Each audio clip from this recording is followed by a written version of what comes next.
welcome this afternoon. The disadvantage of afternoon is that I can see the audience, which is way more intimidating than in the dark. I get a 10 out of 10 from the speaker cards, so that's fine. But let's go serious. This was very serious. This was military-grade encryption about 2,000 years ago. First introduce myself. I'm Lord Buck Blue. I'm also known as Mendel Mobach, which is also not my real name. I do weird things with computers. I work as a crypto and security architect at the moment, and now my screen is failing me. No way. I'm not kidding. Yes. It's on, off, on, off, on, off, on, off, on, off. Good. I'm a Hack42 board member. It's the best hackerspace where also a lot of devices fail. So that's totally fine. I'm a FOIA, Freedom of Information fanatic, and I like to troll the government as hard as I can.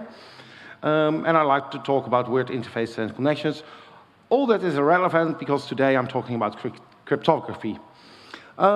Cryptography is the secure communication in the presence of enemies that want to know your information. It can be your friends, it can be the government, it can be your provider, it can be an ad company, it can be anything. So you make your data unreadable for interceptors, and you can also make verifiable documents so that nobody tampered with them, or do both at the same time. Why do you want cryptography? It's very important. We all use it these days. In your web browser, you only can see nowadays sites with a small lock icon, so you can see less of the URL bar. It's for privacy, nobody gets any wiser, and for security, so that nobody else can impersonate you. Both are also false, because revoking a signature, for example, is impossible. So it gives you less privacy, and trusting only on cryptography to have a secure thing is very stupid. Don't do that. The basics. There's symmetrical encryption. You all know that. If you encrypt a zip file, you have to also send a password to the other party that needs to decrypt and unzip the file. So both parties need to know the secret. You need to exchange it. It's a very fast way because it's easy optimizable. But it's hard to keep the secret secret. How do you send the secret for a zip file with the same email as some standards in some organizations do, or do you send it via SMS or all those things? You have asymmetrical, it's public-private keys. Your web server uses it for certificates, for example. TLS uses it at every point in time, and it's an easy way to not share a secret. Then there's the hashing. Hashing is a way to make a checksum from data. So you get a number that represents a checksum over the data. But if you have that number, you cannot reconstruct the data. It would be awesome if that would be possible in the world, because then we had very small files, but it's not how it works. So if you have a large file, you end up with a small checksum, and that's where you can identify the document with, but not reconstruct it. If you start to use cryptography, there's some basics. Do not invent your crypto yourself, except for some people on this camp. Do not write your own crypto, except for some people on this camp. But use libraries and well-used software. And if you don't know what a well-used library is and what the good software is, use Libsodium. I'll explain that later in this talk. About the hashing. It works one way. From data you get a hash. If you change one bit, the output is different. In this example, there are 3 bits changed. The output is different. With symmetrical encryption, you can do a lot of things good. It can be very fast, but you need to use the right options, because the left and the right image are the same image encrypted with AES, only a slightly other option. And in the right image, you can clearly see the ECB pinging. So the basic is don't use ECB. It's dangerous.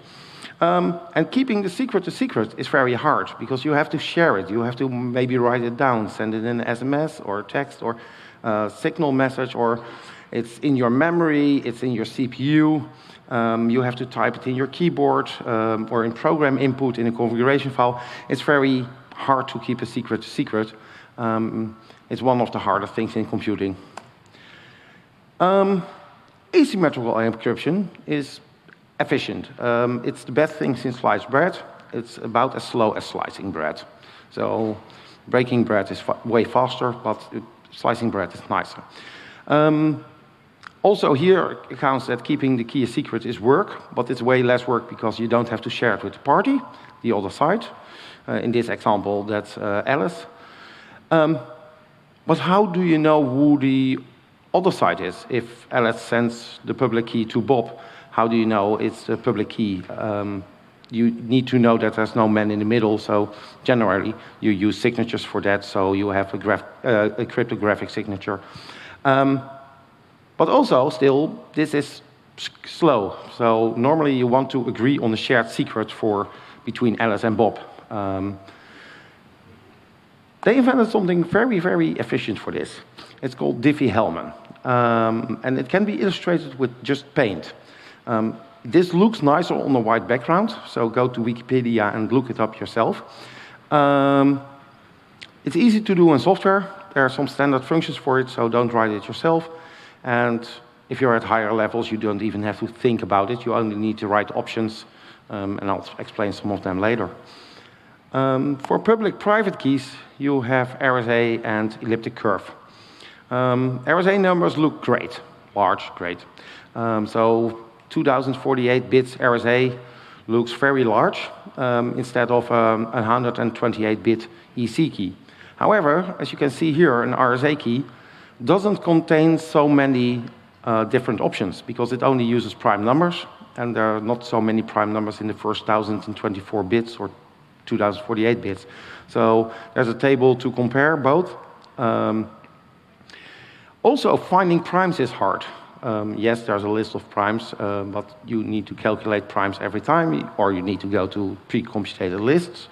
And the elliptic curve works with just getting some random data, not checking if it's prime, but only if it matches some easy mathematical function.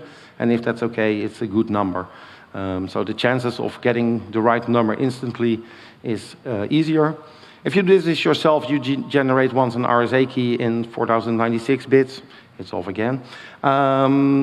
Or if you generate an EC key on your computer, you can see the time difference. It's night and day.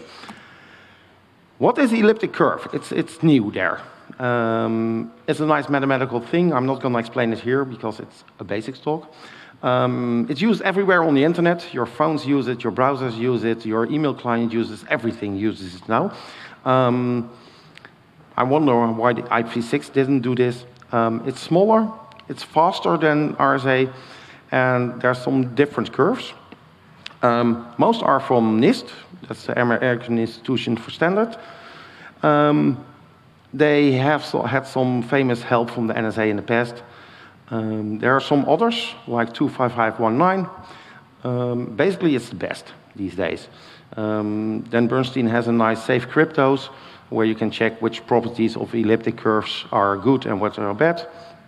And yeah, of course, his own is the best. And I think he's right on that. Sorry. Last time I had more pauses between all the slides. So what you can do with crypto, there are 4 basic things. Encryption, decryption. So it's encrypting to send something to another party, decrypting to decrypt what you receive from the other party. You can sign, and you can verify the signature. A public key is always calculated from a private key.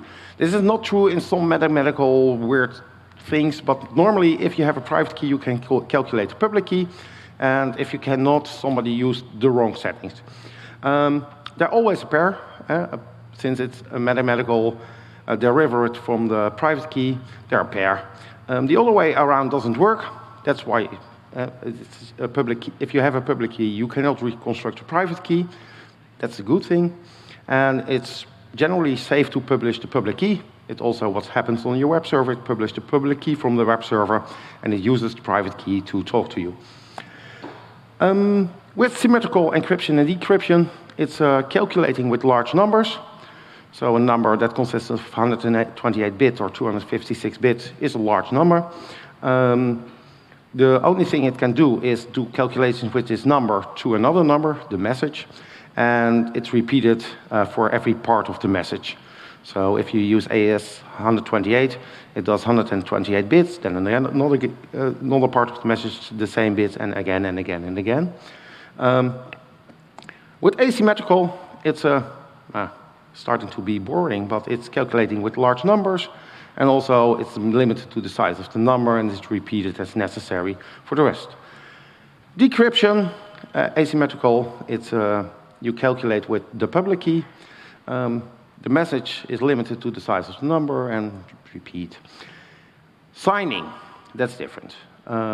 Signing is also calculating with large numbers. You need a private key to make a signature. What normally happens with signing is you calculate a hash from the document you want to sign. It can be a message, it can be a page, it can be anything. And you encrypt the hash for the public key. So if you have the public key, you can decrypt the message and verify it.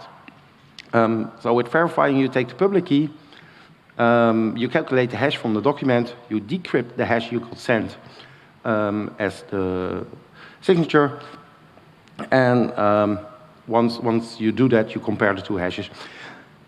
There's a small thing, this is only valid for RSA. With EC it works a little bit different, but you will get the message how signing and verifying works.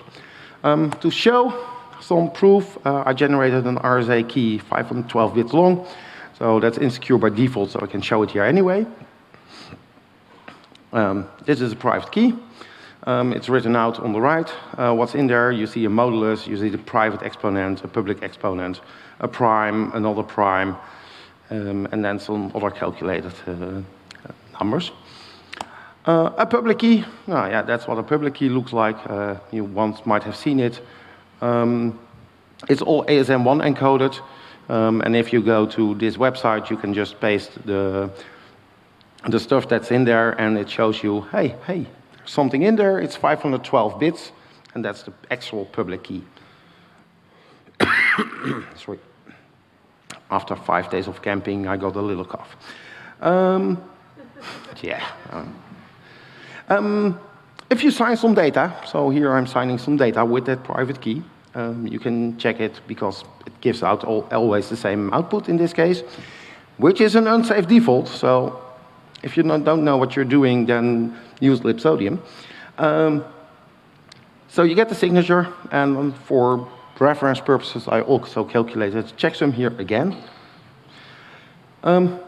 Decrypting is, as I said, it's calculating with large numbers. So I load the public key. Once it's loaded, it has a number, which is the public key. It has an exponent we saw before. Then there's the signature. It's just copy-pasted. And then you do a power-off function. And, hey, there's a large number. Now, if you convert that large number to hex, you see 0, 1, a lot of Fs, and then something 0, 0, 3, 0. Hey, when you look better, the hash is in there. So we decrypted the signed hash, and it's now we can compare it. For some reasons, you want to pad your string always to fill up as much of the message as possible, and you try to avoid 0, so Fs is avoiding all the zeros. You can use everything except 1 byte or 8 bits for this function with RSA. And then again, it's ASM1 encoded, so if you just copy-paste the previous string that came out of the decryption and cut off all the Fs that fill it up, then you get, hey, there's an octet string, that's the one I highlighted before, and it's the same as the hash. But that's the power function. And yes, calculating with large numbers power, it's slow. Computers are efficient these days, but if you have a fast computer running very fast calculations, it's way faster than a fast computer running slow calculations. For verifying, only 1 hash and 1 decryption is needed, so this is what for signing and verifying is okay. If you need to encrypt large data asymmetrical, so like you're downloading a few gigabytes movie or something like that over HTTPS, what happens is you encrypt the document with a symmetrical encryption. like AES, or it's the well-known one, or some others. What happens is you generate a random password to encrypt the document. That happens, it's just a random function, so it's a long random piece of it. You encrypt the document with it, and that's a fast function. CPUs have extensions to speed it up. Once you have encrypted the document, you encrypt the random password for the other one's public key, and you include the encrypted password into the document. So on the other side, when somebody receives this document, they get a private key, decrypt the password, and then decrypt the whole document with this password. How do you do this? Use libraries. Don't do it yourself like I did. You see everything goes wrong. It uses repeatable functions. It uses 512 bits of keys. I got no warning. I'm showing you all the warnings on the screen. What's wrong? OpenSSL doesn't care. Use the good libraries. Use the same default. With libsodium, you can use no wrong defaults. With OpenSSL, you can use some functions, and if you use the right options, it's not using MD5 anymore, but SHA-2 or something like that. What is libsodium? I copy-pasted the whole correct marketing from them, and also they have support for a lot of programming languages, so you can communicate with other programming languages. As said, to keep your private key private is hard. Hardware can help you. You can use TPM, which is included in a lot of computers these days. You can use smart cards. You can use a YubiKey, ASCII, Nitro key, or you can use the real hardware security modules from big companies like Tails, Encipher, Utimaco. The best practice when you're using hardware, even if it's a smart card or some module in your phone or anything, let the hardware calculate the keys. So they generate a private key, and that private key is never leaving the hardware. It forever stays in this working prison for secret keys, to copy Ron Roosendaal. You do the decryption with the shared key on the CPU. So if you have a large document, you're not sending the whole large document through this special piece of hardware, which is not as fast as your normal computer. And for very good standards, use decrypt. RSA is slow. Screen is dying again. I'm now on 3. I don't know. You have it still in front of you, right? Yeah, I cannot stand here today, so no problem. Leave it. So the best practice is use elliptic curve because RSA is really, really slow.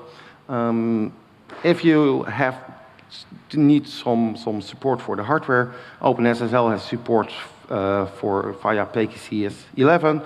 A lot of other software have that. The sad thing is 25519, the elliptic curve curve, is not supported on most of the hardware, but it's coming. I see it coming, and it's slowly supported somewhere. Inside this working prison for private keys, they can never escape. So that's a good thing. So it can never be stolen, it can never escape, it can never be leaked. You always need the hardware to decrypt it, which is a bad thing. If your hardware module breaks, you cannot decrypt it anymore. So if you do this for your backups, and this piece of hardware breaks, your backups are gone forever. So mostly you cannot back up keys from these hardware devices because they have to stay in there.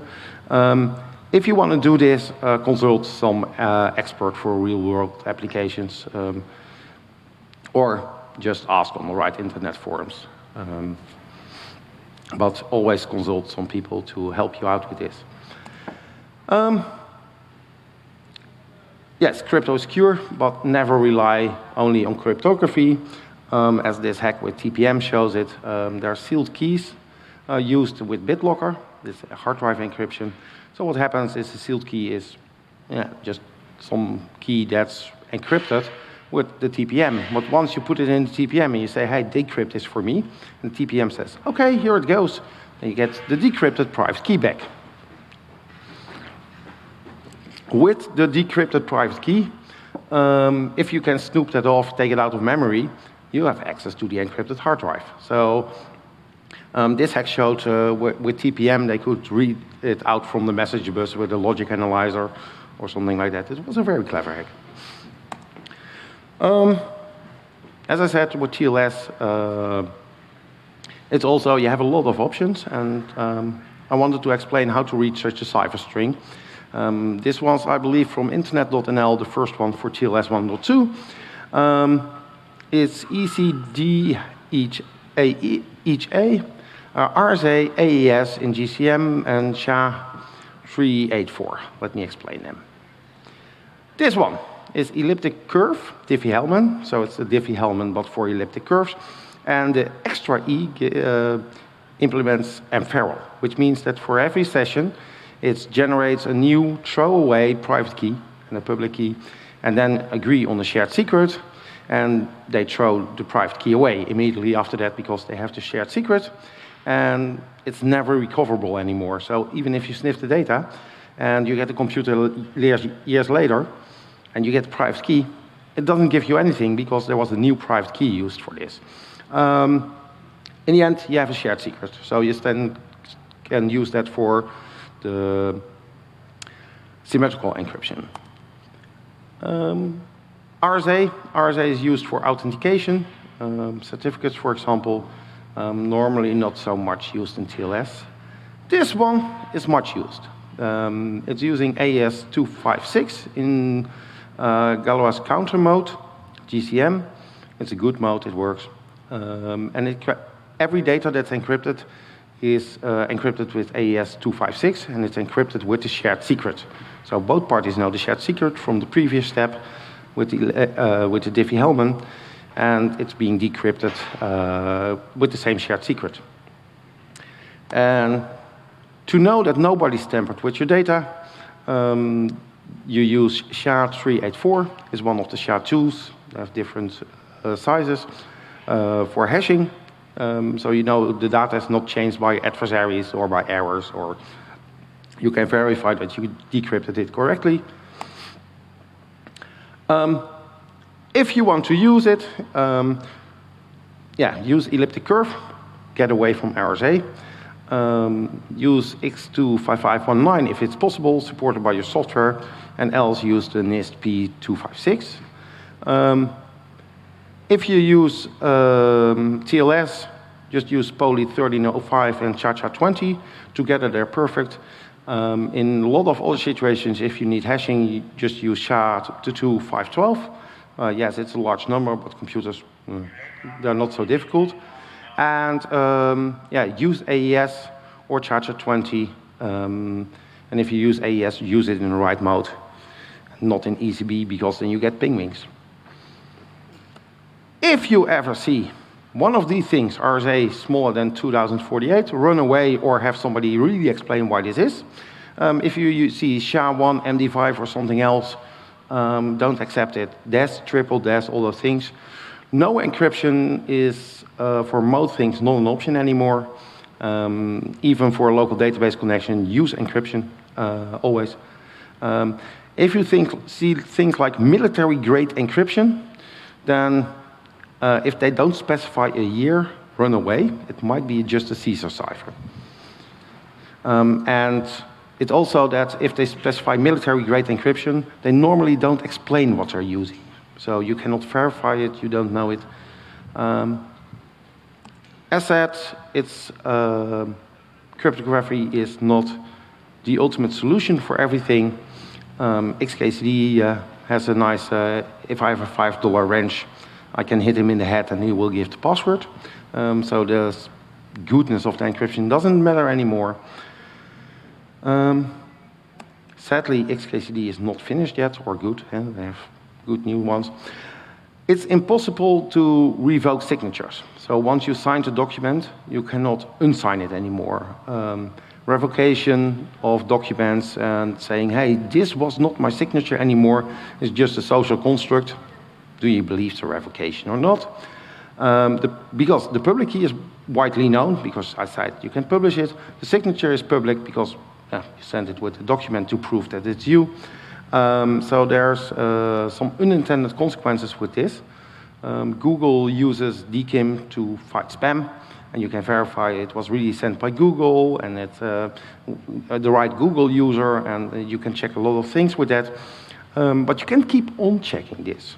There are some journalists that request Google to publish their private DKIM keys. I really support this idea. So please, Google, support your DKIM keys. I think it's only very hard for Google to do this, but in this society, I think we need to find a solution for this, because these unintended consequences can have grave consequences in the near or far future if we don't watch out. Sorry. Are there any questions? And if there are no questions, I provided you with an example question. Yeah, just one very important example question.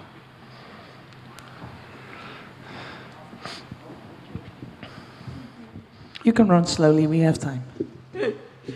So is base 64 encryption? Yeah, depends on what document you read. No, it's not. If something is in base 64, it's just an encoding. You can just get it out as soon as you look at it. So if you write down base 64, a hacker can never get any data out of this, then you're lying. So please, government, learn very fast and don't do this ever again. Who authorized this talk?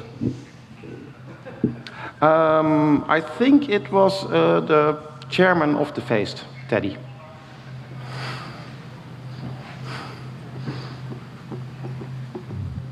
So cool. Are there any more questions? Yes, there is.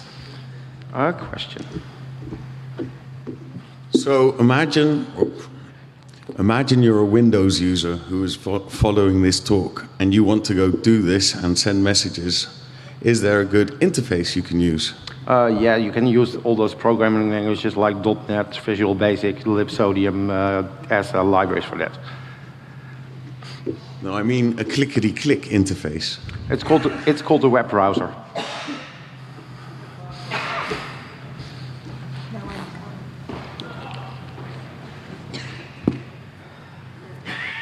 You broke my Herald.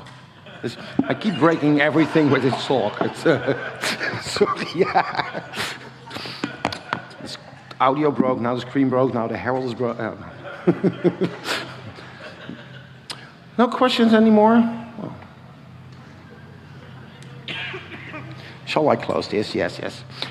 Hello, I'm the New Herald. I'd like to thank you all for this wonderful talk from Mendel Mobach.